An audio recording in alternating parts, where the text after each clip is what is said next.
నా చేమి చేసినావు నువ్వు అసలు ఏమనుకుంటున్నావు నువ్వు? పెళ్ళి కాలేదు నీకు? నాకు పెళ్ళి అయింది తెలుసా?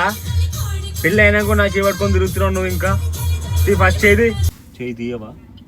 నిన్నే చేయి తీ. Very good.